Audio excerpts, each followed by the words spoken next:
Our uniform message this afternoon, at least this morning, is to inform you about the impacts of that, so that you can start to see a face and understand the impacts that will come as a result of the Congress' failure to deal with the sequester.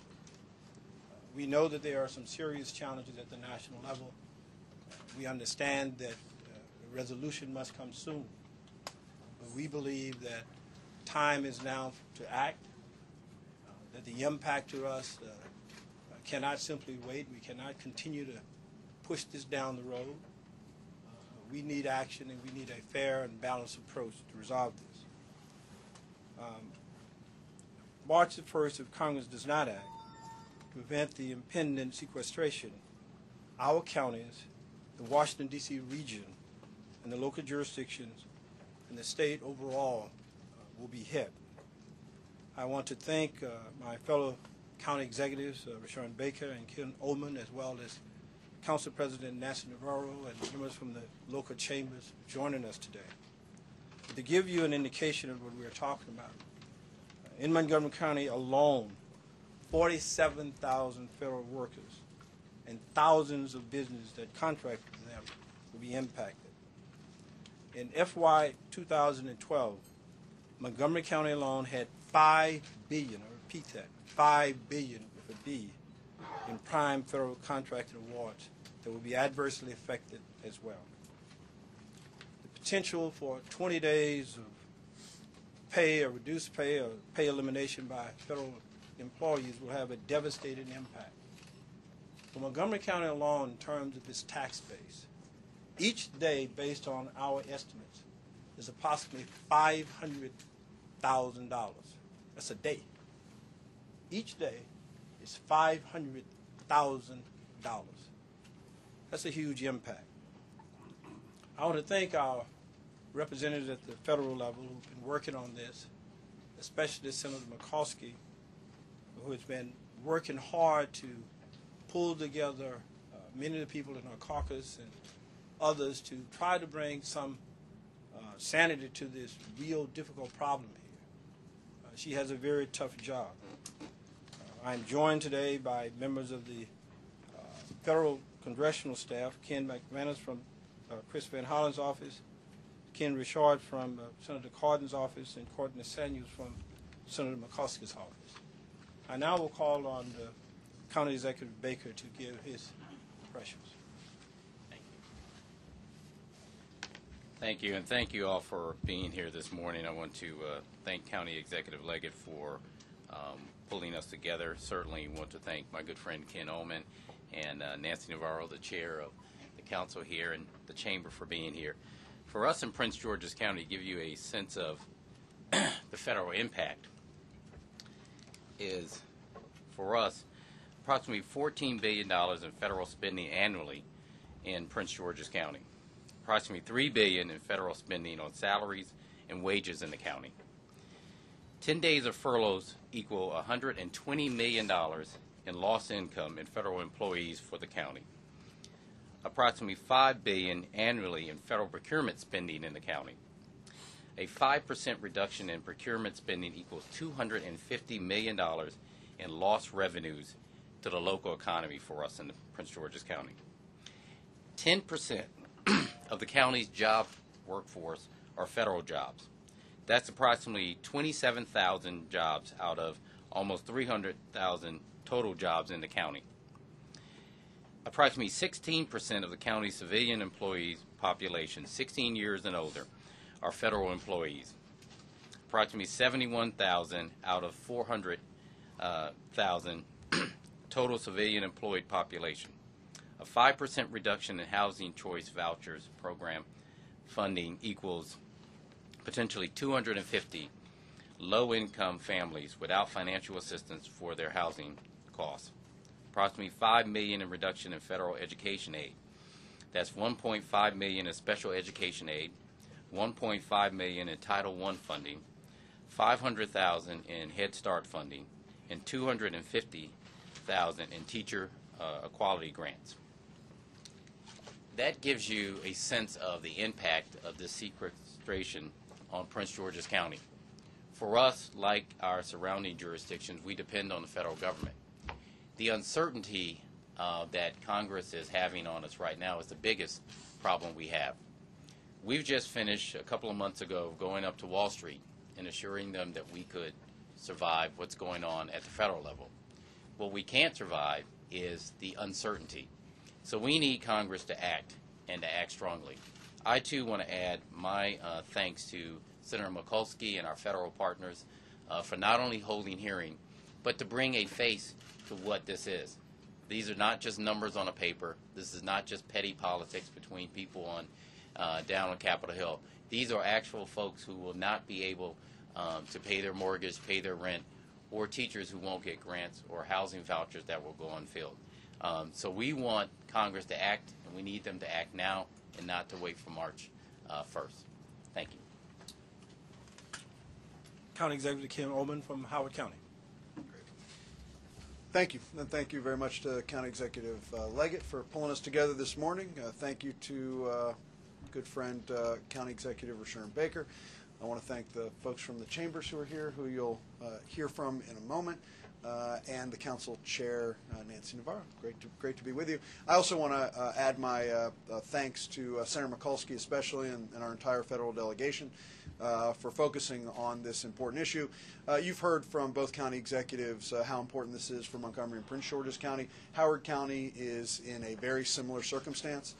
In fact, almost 50,000 Howard County workers, almost 50,000 Howard County residents have a job that is tied to the federal government, either as a direct employee or working for a private sector company that does contracting work to the federal government. Much of that work is done through Fort Meade. You read the press this morning. You read about, whether it be in the New York Times or Washington Post or any of the others, about this new report that directly connects cyber hacking to the Chinese military.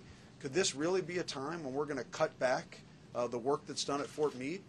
I mean, what planet are we living on that anyone would think it would make sense to reduce the workforce of people that are working every day to protect our networks from cyber hacking, cyber theft? I mean, I think for those of us here, we're on sort of parallel universes. We're working very hard to make sure our schools are strong and make sure our communities are safe and focusing on public safety. And at the same time, because of this federal uncertainty, we're sort of doing our jobs with one hand tied behind our back. We've got to get through this, and we've got to get through it quickly. This is about, as County Executive Baker just said, moms and dads who will wake up in a couple months and not have a job.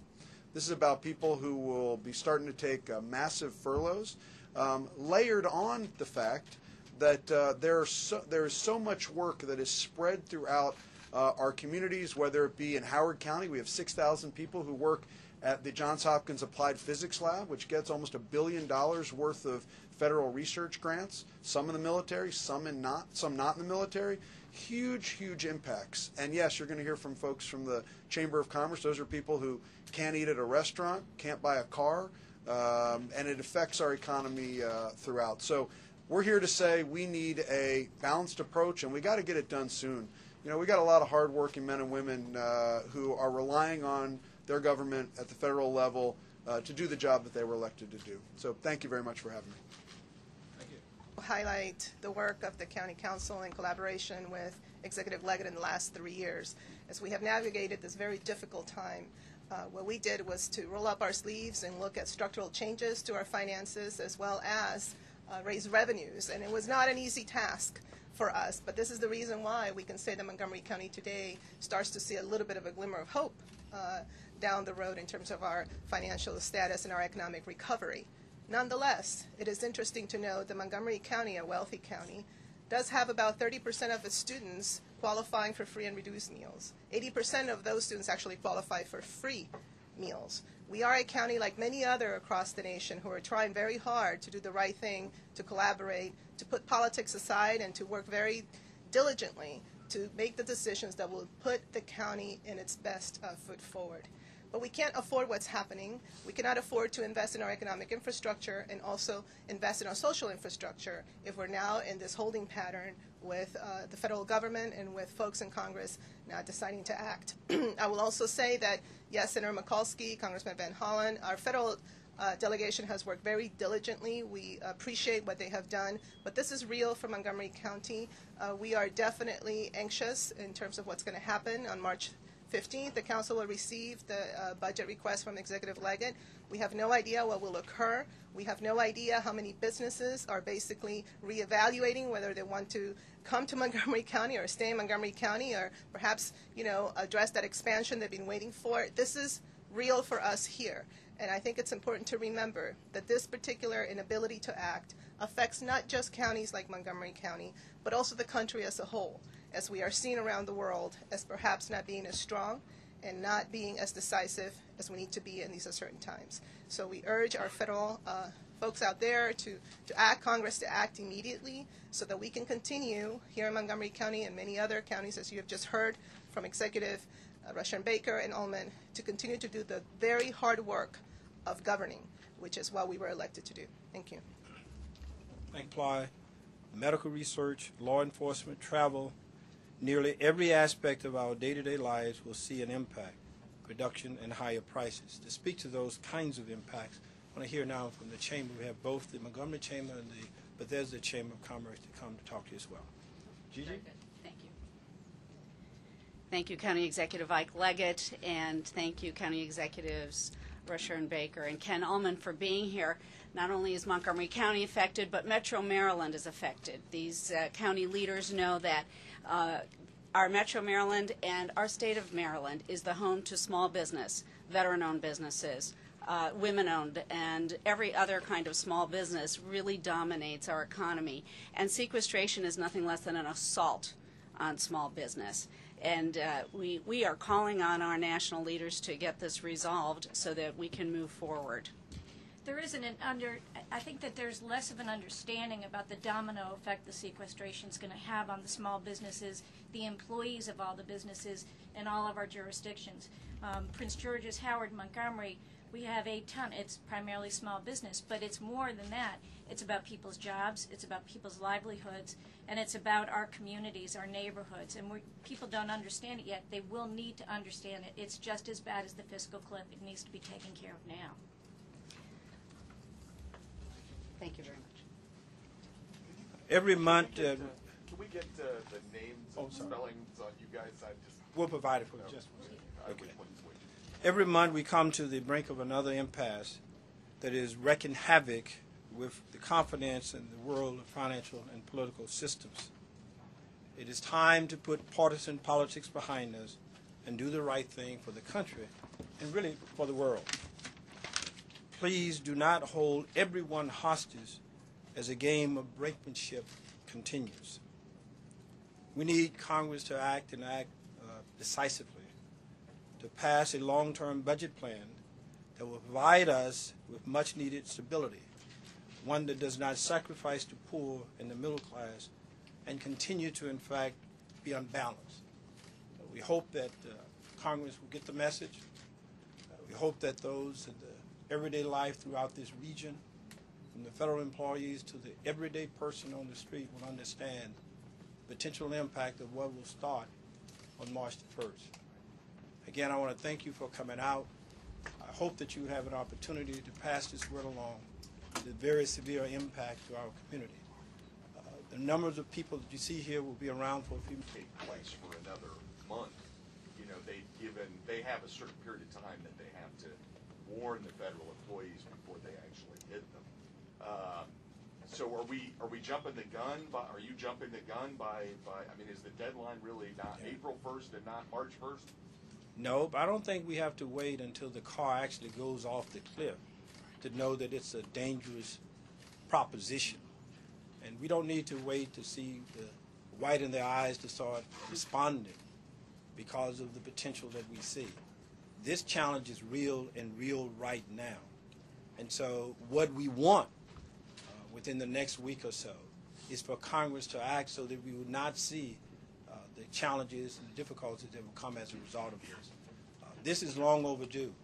And one of the problems here is that the average person does not fully understand or comprehend the impact. And this is why we've not had, in my opinion, the sort of outrage and a response. I don't want to wait a month or two from now, after people are laid off, after businesses suffered, after our security is impacted, after our defense is impacted, then say, oh, we had a problem, we should have acted a month or so ago.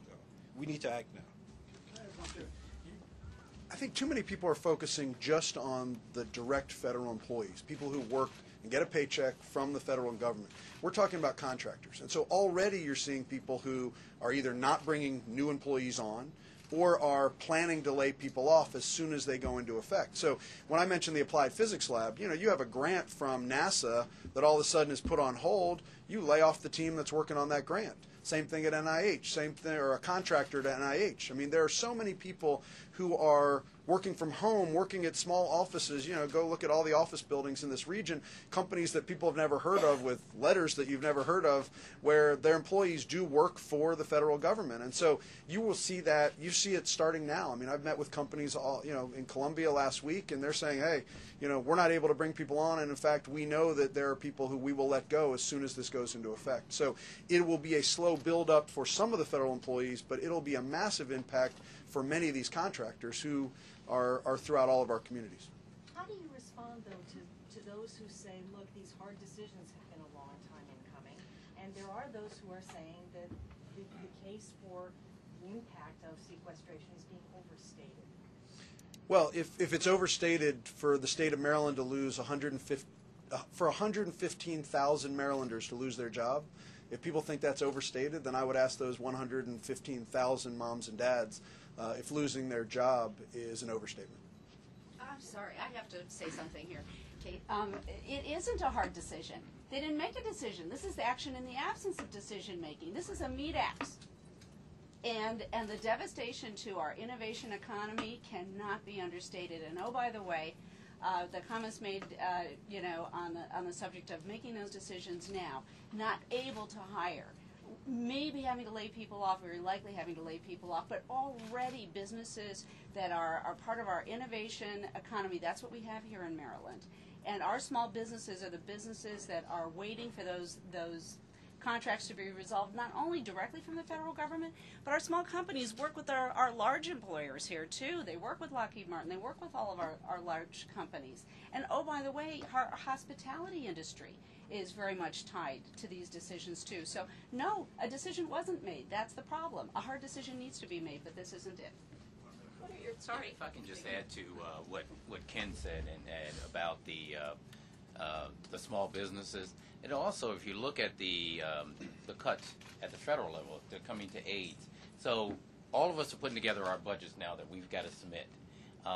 So if a school is getting state aid or federal aid, now we can't depend on that aid to come in. We don't know. There's the uncertainty. So the big part about this is there is no decision being made. As Gigi said, it's the uncertainty. So we can't even prepare our budgets based on the fact that Congress has not acted or what might happen. So that means we're going to probably make some decisions, some cuts that we have to do based on what's going to happen there. The question? And what else besides this press conference are you doing? Is there sort of a statewide political plan to flood Capitol Hill? Or? Well, first of all, we are contacting all the county executives and elected leaders and throughout the state to have them get involved in this process. We are all part of MACO, and we'll be asking them to take a statement as well, approaching our congressional delegation. But I don't think that's where the problem is. It's not with the leaders in Maryland. I think it's with the leaders on Capitol Hill that are not necessary for Maryland and all the people who are involved in this process. So what we want to do right now, the message is that we're going to try to get from here is to make certain that the average person out there, the average business, the small business person and others, fully understand the impact. And it's through them that I think that we can get some action. And so this is a concerted effort. If I can piggyback on that, are you talking to your peers in Virginia about doing the same? We have, and on your side on this. yes, we have. Executive Baker, you talk in your quote here in the news release about finding common ground. Well, you three are Democrats. What is it as Democrats that you can offer the Republicans who say, if we don't take advantage of this now and we don't cut now, it's never going to happen? Well, I think all of us are, I know Ike is an active part of County Executives of America, so we're reaching out to our Republican colleagues who are chief executive officers who are facing some of the same decisions we have to make, and that is with the uncertainty of this sequestration on Capitol Hill. We're all going to have to, figure out what's going to happen with contractors federal contractors, schools decisions. So we're reaching out to our colleagues, both Republicans and Democrats, saying we need everybody flooding Capitol Hill, calling there, and asking them to make a decision so we can go on. Would you support entitlement reform? Would you support cuts to Social Security, Medicare? I think what we support is a decision from Congress on what they're going to do to go forward. So then we can prepare how we respond to it. Right now we can't. I don't know if Ike, you want to add? Last time I checked, Governor McDonald from Virginia was a Republican, and he has come out very strongly in asking Congress to intervene and to act and to come up with a plan. Clearly, if we look at what is happening nationally, the president and most Democrats and the leaders of the Democratic Party have said that there probably needs to be cut, but not in this manner, not with this meat hammer approach that we were talking about, and in a balanced manner. And if we had a balanced manner, we would not have the kinds of challenges that we see. So Democrats have not said that it should not be cuts. They've simply said that it should be done in a balanced way. And there also should be some revenue on the table as well. That's a question to the Chambers of Commerce representatives. A lot of the people on the Republican side are always talking about the need for small businesses now. And are Chambers of Commerce doing a concerted effort to reach out to the people who represent them, the people they contribute money to their elections? Because after all, if it's just a fight between Democrats and Republicans, but if colleagues will want to chime in on this, but Chambers of Commerce are not D's and not R's, they're C for commerce. So we are not carrying water for any political party. We're interested in our companies' long-term success. We're interested in those companies being successful so that they will hire the next generation of talent, the next generation, our veterans, all of the folks that we want to see a vibrant, growing economy. We're not interested in the two political parties or a third or a fourth or a fifth. We don't really care. That's just not what we care about particularly. We're talking to everybody about moving the ball down the field. I mean, one of our favorite mythbusters is that we are not part of some mothership. Do you know what I'm getting at here? Okay, good. So we're independent, and I'm happy to have my colleagues chime in on that. Thank you. Again, I'm Janann Italiano. I'm with the Bethesda Chevy Chase Chamber. My colleague here is Jane Redeker. She's with Silver Spring Chamber. And we are all part of a bigger network of chambers across the state, the Metro Maryland Association of Chamber of Commerce Executives. This has been an ongoing discussion for probably the last 2 years. At every time we have a meeting, it's sequestration. Think about at Fort Myers. There's so many areas around Maryland that are affected by this. And this comes down to the small business. It's not about whether, as she said, it's not Republican or Democrat. It's about getting the job done. And yes, there are regulations we don't like, and we'd like to keep on pushing against over-regulating business so that we can start getting into the business of doing business. This doesn't help much. What we need to do is have the people on the Hill, and fortunately we are lucky in our state that our representatives are doing the right thing. Unfortunately, around the country, people aren't paying attention to it, and I think that's the biggest problem. We're seeing it here, we're embedded here, but we're not seeing in other states that they're paying much attention like they did before. We need to get them out there and start pushing on this as well.